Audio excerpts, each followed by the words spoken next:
లో మనం లోని మొదటి 34 వచనాలు మనం ధ్యానం చేసాం. 30 వచనాలు 1 నుండి 30 వరకు ధ్యానం చేసాం.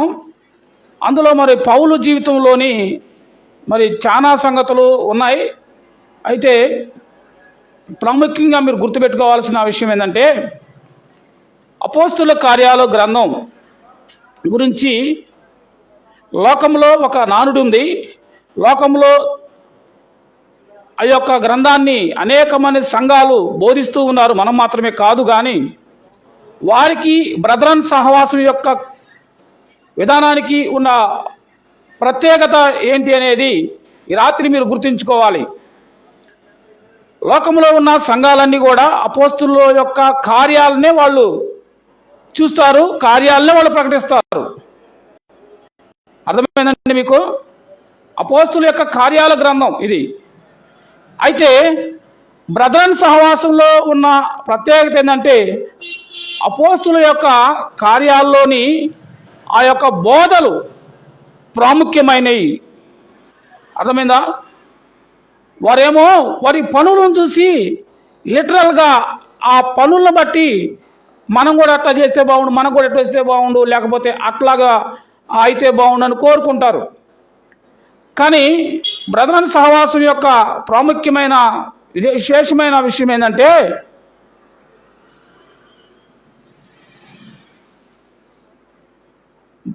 అపోస్తుల యొక్క కార్యాల గ్రంథంలో వారి యొక్క బోధలు, ఆత్మీయమైన సత్యాలు మన జీవితాల్లో ఆధ్యాత్మికంగా ప్రయోజనకరం ఎలాగా, నేటి నూతన క్రైస్తవ సంఘం ఎలాగా దీన్ని అనుసరించాలి అనే దాన్ని తీసుకొని మాట్లాడతాం. మనం మన సహవాసాల్లో వింతలు, వినోదాలు, కేకలు ఏముండవు.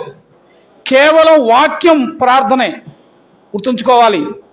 మన దగ్గర లోకము యొక్క పోకడలు మన దగ్గర ఉండవు. ప్రాముఖ్యమైనది వాక్యం, 2 ప్రార్థన, 3 ప్రేమ, 4 సహవాసం, 5 క్రమశిక్షణ. ఇవి బ్రదరన్ సహవాసంలో ఉన్న విధానం. అయితే పౌలు జీవితంలోని పరిస్థితులు మనం ధ్యానం చేసే ముందు మొదటి అధ్యాయం నుండి 12వ అధ్యాయాల వరకు ఒక వ్యక్తిని గురించి ప్రాముఖ్యంగా రాయబడింది. మీకు గతంలో చెప్పాను, గుర్తుందా? ఎవరి పరిచర్య? మొదటి 12 అధ్యాయాలు పేతురు పరిచర్య. గుర్తుపెట్టుకోండి. అపోస్తుల కార్యాల గ్రంథాన్ని 2 భాగాలు చేస్తూ ఉన్నాను. ఎన్ని అధ్యాయాలు ఉన్నాయి గుర్తున్నాయా? ఏమ్మా? అపోస్తుల కార్యాల గ్రంథంలో 28 అధ్యాయాలు ఉన్నాయి. 28 అధ్యాయాల్లో మొదటి 12 అధ్యాయాలు పేతురు పరిచర్యను గురించి మనకు సూచిస్తూ ఉన్నాయి. ఆ తర్వాత 13వ అధ్యాయం నుంచి చివరి వరకు మనకి ఎవరు కనిపిస్తారు? పౌలు పరిచర్య మనకు కనిపిస్తుంది. అయితే వాస్తవంగా నేను సిద్ధపడింది వేరు. ఎందుకంటే గత పాఠంలో మనం పౌలుని దేవుడు పిలుచుకున్నాడు, పౌలుని అర్హమైన పాత్రగా 4 రకాల పాత్రలు చెప్పాను. దేవుడు నేను ఏర్పాటు చేసుకున్న సాధనమై ఉన్నాడు. సాధనమనగా ఫుట్నోట్లో పాత్ర అని రాయబడింది. ఆ పాత్రల గురించి మీకు ప్రకటించడం జరిగింది. దానిలో భాగంగా పౌలు జీవితంలోని ఆయన్ని చంపడానికి ప్రయత్నం చేసిన సందర్భాలు మీకు జ్ఞాపకం చేశాను. అయితే దాన్ని మీకు వాక్యానుసారంగా మీకు వివరించడానికి నేను సిద్ధపడ్డాను. 5 సార్లు అని చెప్పాను, కానీ 5 సార్లు పౌలు యెరూషలేముకి వెళ్ళిన సందర్భాలు మీకు గుర్తు చేయాలనుకుంటూ ఉన్నాను. అది రెండవది, పౌలుని వాస్తవంగా అపోస్తుల కార్యాల గ్రంథంలో మనం చూస్తే 7 సార్లు చంపడానికి ప్రయత్నం చేశారు. ఇది మీరు గతంలో నేను చెప్పాలని సమయం లేక నేను దాటేశాను. ఇది మొత్తం సిద్ధపడ్డాను, కానీ ఎందుకో పరిశుద్ధాత్మ దేవుడు నన్ను ఆ జోలికి వెళ్ళొద్దు అని ప్రేరేపణ ద్వారా నేను సిద్ధపడి, ఎందుకంటే మనం క్రమం ప్రకారం బైబిల్ స్టడీ చేస్తున్నాం, మీకు బాగా అర్థం అవ్వాలి కనుక. ఇప్పుడు ఈ పరిచయంలో భాగంగా మనం గత వారంలో 9వ అధ్యాయం మొదటి 30 వచనాలు ధ్యానం చేశాం. ఆ తర్వాత 31వ వచనం నుండి మనం 43వ వచనాల వరకు ఆ అధ్యాయంలో ఉంది. దాన్ని చదవకుండా ఇంకా చెప్పుకుంటూ పౌలు గురించి చెప్పుకుంటూ పోతే పౌలు ఇప్పటితో ఆగడు. ఎందుకంటే పౌలు జీవితం ఒక సముద్రం లాంటిది. ఎందుకంటే అతని యొక్క కార్యాలు కూడా మనం చెప్పుకుంటూ పోతే మనకి చాలా సమయం పట్టింది కనుక క్రమం ప్రకారం వెళ్దామనే ఉద్దేశంతో దేవుడు నన్ను ఇక్కడ ఆపి ఈ రోజు మనం ధ్యానం చేయబోయే వచనాలు 9వ అధ్యాయం 31 నుండి 43 వచనాల వరకు ధ్యానం చేయాలని దేవుడు తలంపిచ్చాడు. 31వ వచనం నుండి 9వ అధ్యాయంలో 43వ వచనం వరకు మనం చూస్తే మొత్తం ఎన్ని వచనాలు ఉన్నాయండి అమ్మా? మొదటి 4 వచనాలేమో ఇక్కడ మనం ఒక వ్యక్తిని గురించి మనకి పరిచయం చేస్తూ ఉన్నాడు. ఎవరైనా అయినయ్య అనే ఆయన ఉన్నాడు. మొదటి 4 వచనాల్లో మనకి అయినయ్య అనే ఒక ఆయన గురించి అతడు పక్షవాయువు గలవాడని, 8 ఏళ్ళ నుంచి పక్షవాయువులో ఉన్నవాడని అతని గురించి రాయబడింది. పేతురు అని అన్న సహోదరి కరెక్టే. పేతురు అయినయ్య మధ్య సంభాషణ మొదటి 4 వచనాల్లో మనం చూస్తాం. ఆ తర్వాత 36వ వచనం నుండి 43వ వచనం వరకు మనం చూస్తే ఎప్పేలో ఉన్న తబిత, ఆమెకి భాషాంతరం ద్వారకా అని పేరు. ఆమె పేరుకు అర్థం లేడీ. ద్వారకా అంటే లేడీ అని అర్థం. ఆమె గురించిన సంగతులు ఉన్నాయి. ఈ 2 అంశాలు నేను క్లుప్తంగా మీకు వివరించడానికి ప్రయత్నం చేస్తాను. ఎందుకంటే తబితాను గురించి మన సేవకురాలు మీకు అనేక మార్లు సహోదరుల కోడికలో, ఆయా కోడికలో, గృహ కోడికల్లో మీకు ఎన్నోసార్లు జ్ఞాపకం చేశారు కనుక మీరు అనేక సార్లు విన్నవారే. అయితే దాన్ని నేను ఊరికే మీకు చరిత్రాత్మకంగా నేను వివరించడానికి ప్రయత్నం చేస్తాను కొద్ది నిమిషాలు. కనుక ఈ 2 అంశాలు ఈరోజు మనం ధ్యానం చేద్దాం. ఒకటి ఎవరండి? అయినియా గురించి. 2 ఏమండి? 2వ వ్యక్తి ఎవరు? ద్వారకా. వీళ్ళిద్దరు జీవితాల్లో దేవుడు చేసిన అద్భుత కార్యాలు ఈ 2 విషయాల్లో ఈ వచనాల్లో ఉన్నాయి. ఎన్ని వచనాలు ఉన్నాయి అన్నారు? మొత్తం 31 వచనం నుండి 43 వచనాల వరకు. ఎన్నండి? ఏమండి? 13 వచనాలు ఉన్నాయి. 13ఏనా 12? 13 వచనాల్లో ఈరోజు మనం ధ్యానం చేద్దాం. చూడండి, బైబిల్ గ్రంథాలు తెరిచి అపోస్తలుల కార్యాల గ్రంథం 9వ అధ్యాయం 31వ వచనం నుంచి చదువుకుందాం. కావున యోదయ, జాగ్రత్తగా చదవండి, యోదయ, గలిలయ, సమరయ దేశములంతటా సంఘము క్షేమాభివృద్ధి నొందుచు సమాధానం కలిగి ఉండెను. మరియు ప్రభునందు భయమును పరిశుద్ధ ఆదరణయు కలిగి నడుచుకొనుచు విస్తరించుచుండెను. పేతురు సకల ప్రదేశాల్లో సంచారము చేయొచ్చు, లుద్దాలో కాపురమున్న పరిశుద్ధుల యొద్దకు వచ్చును. చాలండి, ప్రార్థన చేసుకుందాం. ప్రేమగల తండ్రి, కృపగల దేవా, నీ ఘనమైన నామమునకు వందనాలు. ఈ రాత్రికాల సమయంలో అపోస్తలుల కార్యాల గ్రంథం 31వ అధ్యాయం వచనం నుండి 9వ అధ్యాయం 1వ వచనం నుండి 43వ వచనం వరకులో ఉన్న అయినయ్య జీవితంలోను తండ్రి ద్వారకా జీవితంలోని సంగతులు మేము ధ్యానం చేస్తుండగా పేతురు నిలబెట్టి నువ్వు చేసిన పరిచర్యను ప్రభువా మా జీవితాలకు అది ఉపయోగకరంగా ఉండడానికి మీరే మాట్లాడమని మా ప్రభువును మా రక్షకుడైన యేసుక్రీస్తు నామంలో అడిగి వేడుకొంచున్నాము తండ్రి, ఆమేన్. ప్రియులారా, ఇక్కడ మనం చూస్తే 31వ వచనంలో 3 ప్రాంతాలు మనకు కనపడతాయి. వాస్తవంగా ఈ 3 ప్రాంతాల మీదే నేను నిలబడితే 1 గంట సేపు ఇక్కడ బైబిల్ స్టడీ ఉంది. కానీ మీరు కొంచెం జ్ఞానం గల వాళ్ళని, చిన్నప్పటి నుంచి వాక్యం ఎరిగిన వాళ్ళని మీకు బాగా తెలుసుకునే ఉద్దేశంతో నేను ముందుకు వెళ్తా ఉన్నాను. వివరంగా చెప్పలేక పైన చెప్పుకుంటూ వెళ్తున్నాను. ఈ వచనంలో మనం ప్రాముఖ్యంగా చూస్తే ఇక్కడ 3 ప్రాంతాలు మనకు కనబడతాయి. 1 యోదయ, 2 గలిలయ, 3 సమరయ. ఈ 3 ప్రాంతాలని 2 రకాల వివరణ మీకు నేను ఇవ్వడానికి ఇష్టపడుతూ ఉన్నాను. యోదయలో ఒక ఆయన పుట్టాడు. యోదయ దేశపు బెత్లెహేమా. ఆ వాక్యం చెప్పాలి నాకు. యోదయ దేశ బెత్లెహేమా ఎవరిలో? యోదాలో నువ్వు ఎంత మాత్రం అల్పమైన దానవు కావు, నీలో నుండి రక్షకుడు పుడతాడు అని వాగ్దానం యేసుక్రీస్తుని గురించి ఉంది. కనుక ఇక్కడ యేసుక్రీస్తు పుట్టిన స్థలం ఏది? ఏ దేశం అండి? ఏమండి? యోదా దేశం, బెత్లెహేం కదా, యెరూషలేం కదా. దానిలో ఒక గ్రామం ఉంది. ఆ గ్రామం తర్వాత వెళ్దాం. ఇప్పుడు ఇది ఎవరు పుట్టిన స్థలం? రక్షకుడైన యేసుక్రీస్తు పుట్టిన స్థలం యోదయ ప్రాంతం. కాబట్టి ఇక్కడ యోదయ దేనికి గుర్తుకుందంటే మన ఇంటికి గుర్తుగా ఉంది. యోదయ మన ఇంటికి గుర్తుగా ఉంది. విశ్వాసి జీవితంలో ప్రాముఖ్యమైన సాక్ష్యం 3 స్థలాల్లో ప్రాముఖ్యంగా ఉండాలి. పని 3 రకాలుగా ఉండాలి. పరిచర్య 3 రకాలుగా విస్తరించాలి. ఈ 3 ప్రాంతాలలో ఒక అర్థాలు ద్వారా ప్రభు మాట్లాడుతున్నాడు. యోదయ అనగా మొదట నీ ఇంటిలోని సాక్ష్యం. చెప్పండి ఏంటి? ఇంటిలో. అది భర్త ఉండొచ్చు, బిడ్డలై ఉండొచ్చు, అన్నదమ్ములై ఉండొచ్చు, అక్క చెల్లెచ్చు, అత్తమామలై ఉండొచ్చు, ఎవరైనప్పటికీ నీ ఇంటిలో చెప్పండి నీ సాక్ష్యం ఎలా ఉన్నది ప్రాముఖ్యం. ఇంటి నుండే ప్రారంభం అవ్వాలి. కొంతమంది ఆఫీసుల్లో పనిచేసే దగ్గర, స్నేహితుల దగ్గర, కాలేజీల్లో కదా వాళ్ళు చాలా గొప్ప వాళ్ళు అనిపించుకుంటారు. కానీ ఇంటికి వచ్చేలేక ఏమైపోయింది? ఇంట్లో సాక్ష్యం లేదు. మళ్ళీ అతను ఊరికి చాలా పెద్దవాడుగా ఉంటాడు. సమాజంలో అతను పెద్ద మనిషి, సంఘంలో పెద్ద మనిషి, సంఘంలో ఎన్నో తీర్పులు చేస్తూ ఉంటాడు. ఈమె వెళ్ళి చాలేవా చెప్పేవు కానీ రా అనగానే ఆయన పూర్వంతా ఇది. కారణం ఏంటంటే ఇంట్లో ఏం లేదు, ఇంట్లో సాక్ష్యం లేదు.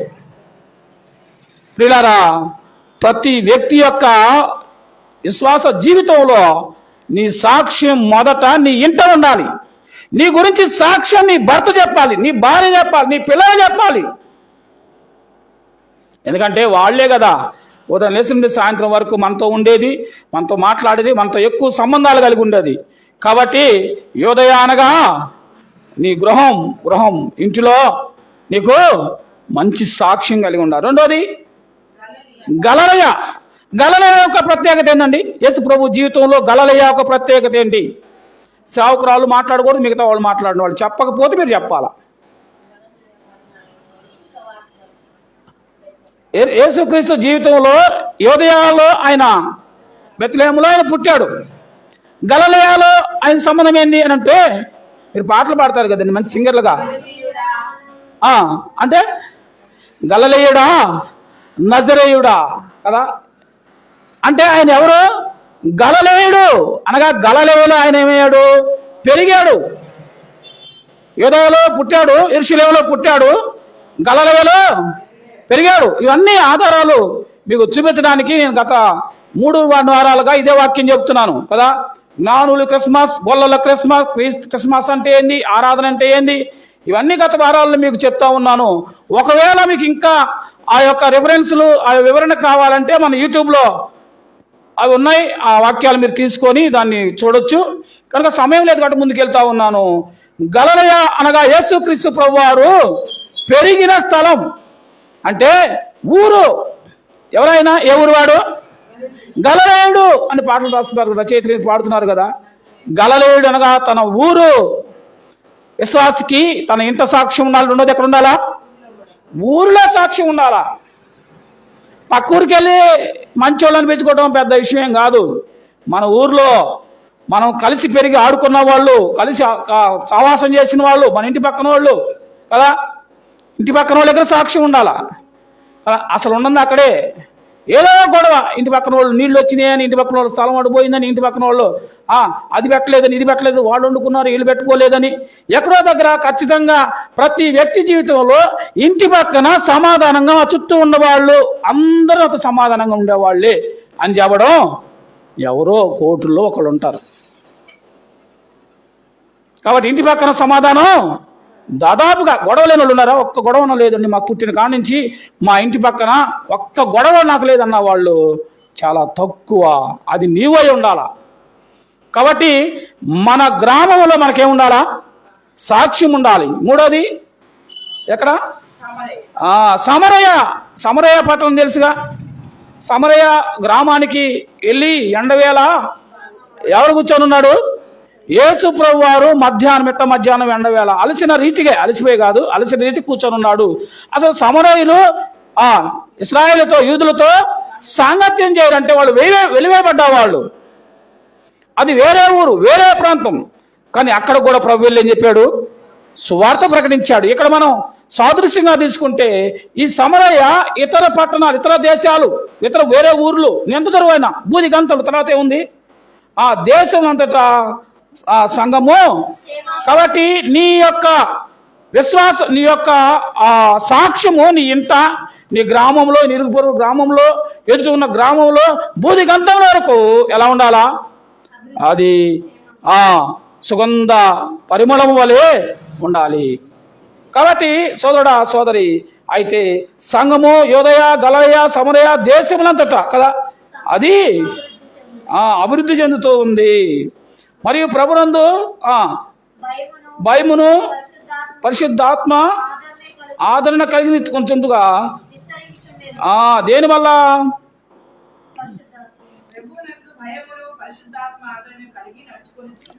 సంఘం విస్తరించే కొద్ది సంఘంలో ఉన్న విశ్వాసులు ఏం కలిగి ఉండాలా? మొట్టమొదట ఉండాల్సింది భయం, భక్తి కాదు. భక్తి కూడా ఉండాలి. మొదటి స్థానం దేవుడు బైబిల్ గ్రంథంలో మనం ఉండాల్సింది దేవుని యందు భయము, భక్తి కలిగి ఉండాలి. ఈరోజు మనకు లేనిది ఉందేందండి?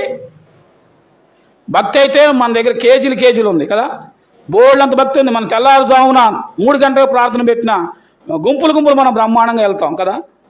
ఇదే పరిస్థితి మన సహోదరులు కూడా, అయ్యప్ప స్వాములు, లేకపోతే బాబాని స్వాములు, స్వాములు వాళ్ళు ఇంకా 3 గంటలకు వెళ్ళేసి సన్నీటి స్నానాలు చేసి చెప్పులు లేకుండా చల్లటి చల్లో వాళ్ళు నేల మీద పడుకొని లెగుస్తూ ఉంటారు. వాళ్ళు కూడా చాలా భక్తి ఉంది, కేజీలు భక్తి ఉంది. భక్తి కంటే ప్రాముఖ్యమైంది దేవుని యందు భయం కలిగి ఉండాలి. ఎందుకంటే ఆయన మహాగణుడైన వ్యక్తి, ఆయన మహోన్నతుడైన దేవుడు, ఆయన మాటతో సర్వాన్ని కలుగు చేసిన వాడు.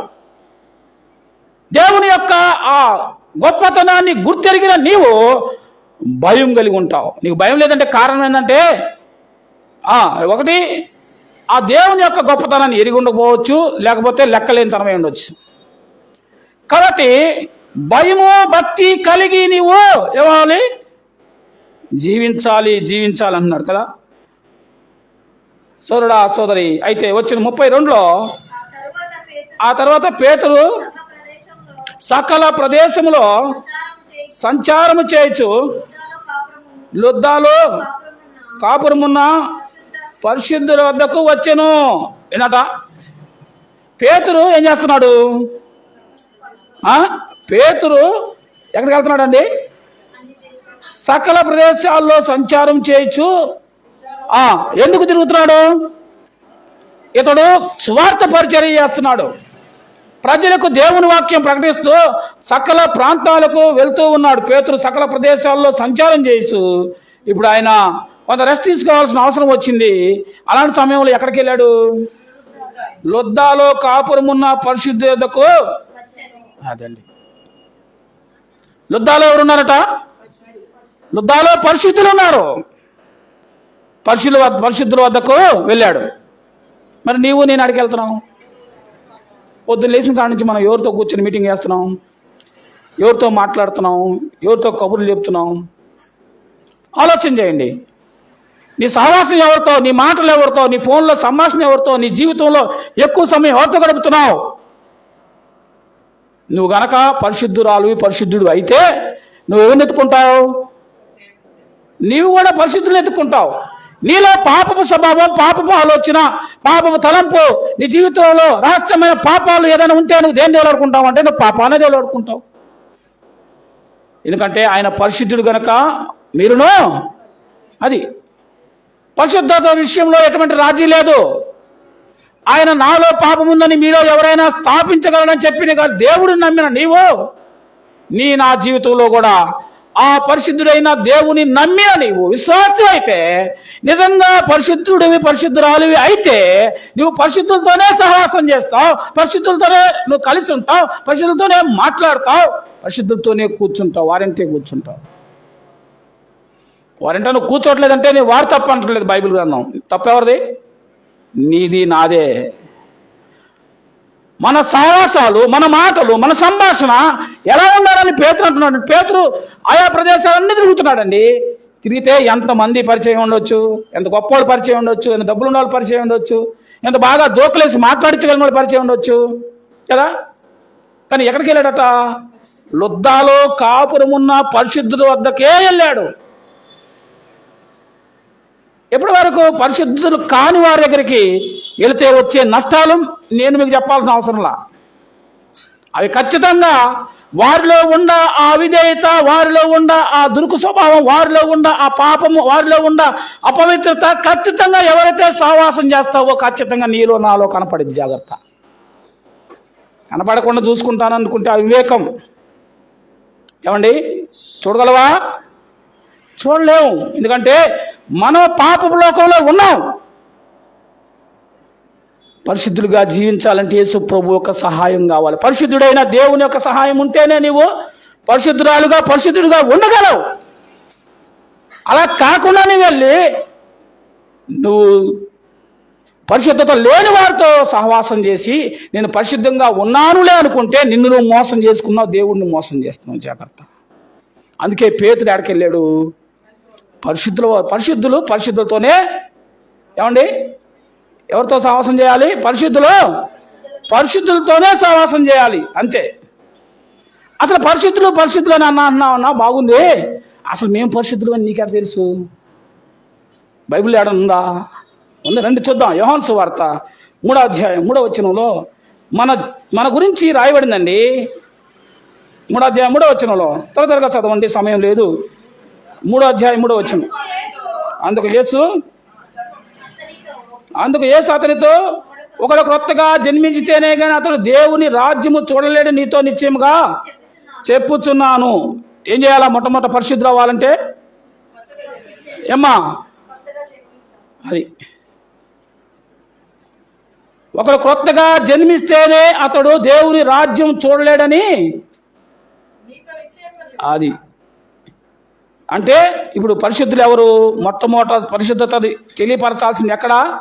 క్రొత్త జన్మ ఎలా వస్తుంది? పాపి ప్రభు దగ్గర తన పాపాలు ఒప్పుకొని విడిచిపెట్టి మారు మనసు రక్షణ పొంది బాప్తిసం తీసుకున్న వాళ్ళు ఇప్పుడు ఏమవుతారు? పరిశుద్ధ రక్తంలో కడుగబడ్డావు గనుక నీవు పరిశుద్ధురాలుగా దేవుని చేత చేయబడ్డావు. అయితే పేతురు రాసిన మొదటి పత్రిక 1వ అధ్యాయం 18వ వచనం 19వ వచనం చూద్దామండి. పేతురు రాసిన మొదటి పత్రిక 1వ అధ్యాయం 18, 19 వచనాలు త్వరగా తీసిన వాళ్ళు చదువు. అమ్మా, ఏంటంట? పితృపారంపోయిన మీ వ్యర్థ ప్రవర్తనను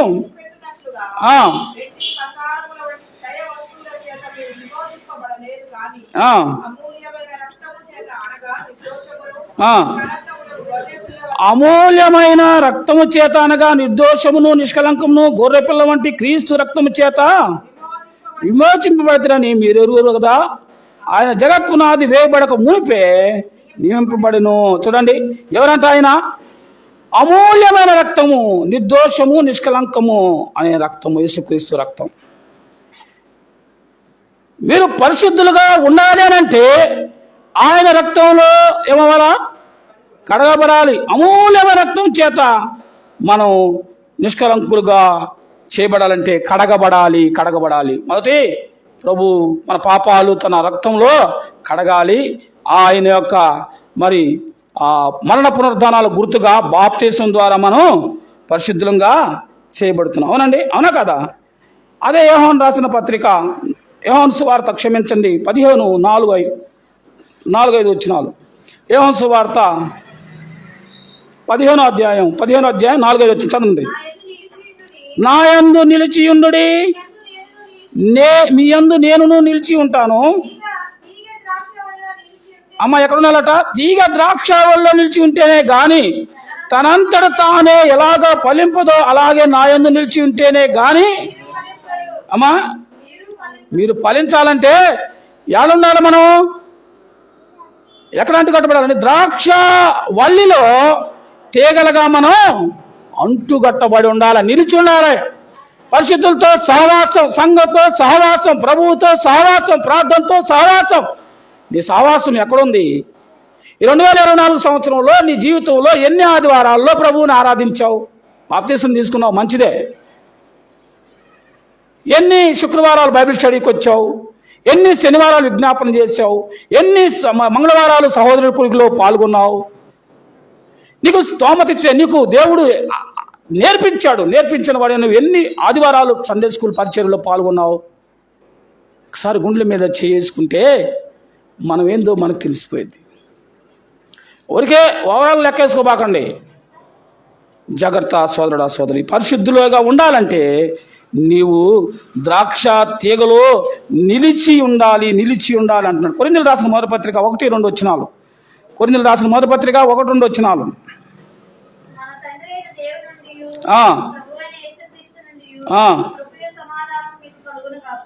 ఏదట దానివల్ల దేవుల్లో నిలుచుంటే ఏమొచ్చిందట?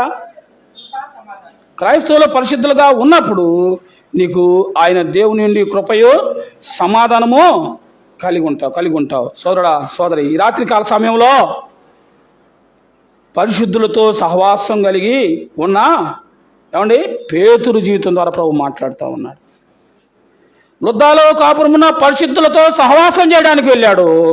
ఆ తర్వాత ఎక్కడికి వెళ్ళాడు చూస్తే వచనం 33లో అక్కడ ఎవరున్నారట? కాదండి. అక్కడ పక్షుగాయో కలిగిన 8 ఏండ్ల నుండి మంచం పట్టిన అయినయా అని ఒక మనిషిని చూచి పేతురు, అయినయా యేసుక్రీస్తు నిన్ను స్వస్థపరుచున్నాడు, నీవు లేచి నీ పరుపు నీవే పరుచుకోమని అతనితో చెప్పగా వెంటనే అతడు లేచెను. లుద్దాలోను షారోన్లోను కాపురంలో అందరూ అది చూసి ప్రభు తట్టు తిరిగేరి. ప్రియమైన సహోదరి సహోదరులారా, ఒకసారి నా వైపు చూడండి. జాన్పేటలో కాపురముండా మన వాళ్ళు దేనితో తిరుగుతున్నారు చెప్పండి? ఎందుకు అంత దారుణంగా మాట్లాడతావమ్మా? నేను ఎవరిని అంటలేదు, కానీ నేను అంటలేదమ్మా అది మీ మాటలు. మనం ఎవరితో తిరుగుతున్నాం? నీవు దేవుని కార్యాలు చూడలేదా? దేవుడు నీ జీవితంలో ఏమి కార్యం చేయలేదా? చేయకపోతే మనం ప్రార్థన చేసే ప్రయోజనం ఏముంది? నువ్వు విశ్వాసంతో ప్రార్థన చేసినప్పుడు దేవుడు తన కార్యాలు చేస్తాడు. ఇక్కడ మనం చూసినట్లయితే పేతురు ఏమన్నాడంటే అయినయా అనే అతని దగ్గరికి వెళ్ళాడు. ఈ అయినయా పరిస్థితి మనం చూస్తే ఇతను చాలా దీన స్థితిలో ఉన్నాడు. 8 సంవత్సరాల నుంచి పక్షవాయం కలిగి ఉన్నాడు. పక్షవాయం కలగడం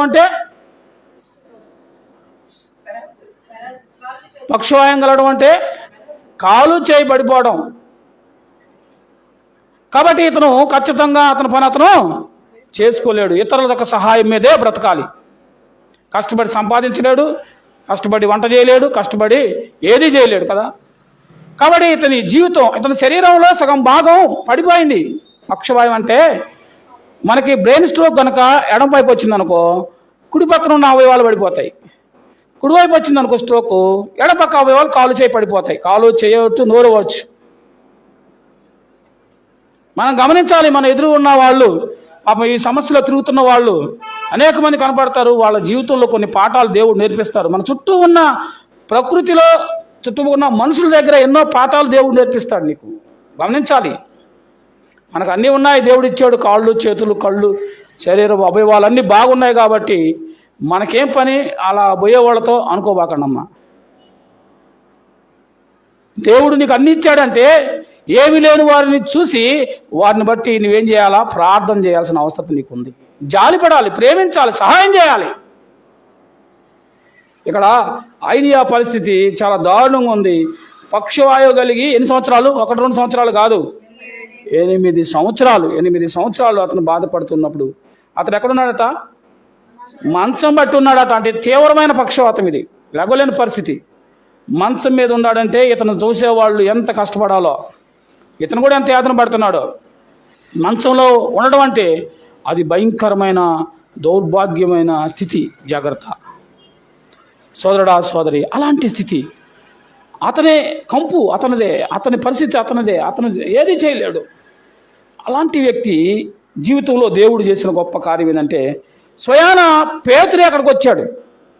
ఎవరండి వాళ్ళిద్దరు సంభాషణలో ఎవరితో మాట్లాడుతున్నారు? ఫస్ట్ ఎవరెవరితో మాట్లాడు చూడండి. లుద్దాలో కాపురంలో పరిశుద్ధుడు వచ్చి అక్కడ పక్షవాయువు కలిగి ఉన్న 8 ఏండ్ల నుండి మంచం పట్టిన అయినయా అనే ఒక మనుషుడు నేను. ఇప్పుడు ఆయన ఏం మాట్లాడుతున్నాడు? పేతురు మాట్లాడుతున్నాడు. పేతురే కలుగు చేసుకొని మాట్లాడుతున్నాడు. అమ్మా వినండి, నాకెళ్ళి చూడండి ఒకసారి. ఇప్పుడు మన ఎదుట ఉన్న మన చుట్టుపక్కల ఉన్న యేసు ప్రభువుని నమ్మని వారితో లేకపోతే ఇబ్బందుల్లో ఉన్నవారితో లేకపోతే ఇలాంటి స్థితిలో అనారోగ్యంలో ఉన్నవారితో లేకపోతే ఎన్నో రకాల సమస్యలో ఉన్నవారు నీ ఎదుట ఉన్నారు. వారితో నువ్వు మాట్లాడాలా, నీతో వాళ్ళు మాట్లాడాలా? యేసుక్రీస్తును నమ్మిన నీవు, పరిశుద్ధుల గుంపులో చేర్చబడిన నీవు, యేసు ప్రభు యొక్క రక్షణ ఆనందాన్ని పొందిన నీవు, ఆయన రక్తంలో కడగబడిన నీవు, బాప్తిసం పొందిన నీవు, పరిశుద్ధుల గుంపులో ఉన్న నీవు ఏం చేయాలట? నీవే మొదట వారితో మాట్లాడాలి. ఎందుకంటే ఆయనే మొదట మనలను ప్రేమించను కనుక మనం ఆయన్ని, ఎక్కడుంది ఇది? ఎప్పుడైనా ఇది దాదాపు నేను ఈ ఇన్ని సంవత్సరాల్లో ఒక 100 సార్లు ఈ మా వాక్యం మీ ముందు చెప్పి ఉంటా. ఆయనే మొదట మనల్ని ప్రేమించను గనుక మనం ఏం చేస్తున్నాం? ఆయన యోహాను రాసిన మొదటి పత్రిక 4:19 ఉంది, ఇక్కడే ఉండిది, తర్వాత చూడండి, ఇప్పుడే దేవులాడు బాకండి. 4:19 యోహాను రాసిన మొదటి పత్రికలో ఆయనే మొదట ప్రేమించాడు కాబట్టి ఆయన రక్తంలో కడగబడిన నీవేం చేయాలా? నీవే మొదట సమస్యల్లో, ఇబ్బందుల్లో, కష్టాల్లో, పాపములో నలిగిపోతున్న వ్యక్తిని నువ్వేం చేయాలా? నీవే మొదట కలుగు చేసుకోవాలా. ఎందుకంటే ఆయన కలుగు చేసుకున్నాడు. ఇక్కడ ఎవరు కలుగు చేసుకున్నాడు? పేతురు కలుగు చేసుకున్నాడు. నీవు నేను కలుగు చేసుకోవాలా. ఏమంటా ఉన్నాడండి? ఏమంటాడు? అయ్యా, యేసుక్రీస్తు నిన్ను స్వస్థపరుచున్నాడు, నీవు లేచి నీ పరుపు నీవే పరుచుకునమని అతనితో. అమ్మాయి ఎవరి దగ్గర కనుక వెళ్ళి ఎప్పుడైనా ఇలాంటి మాటలు చెప్పారా? అక్క, ఏందక్క ఇలా ఉన్నావు, ఏం చేస్తావమ్మా, కుటుంబం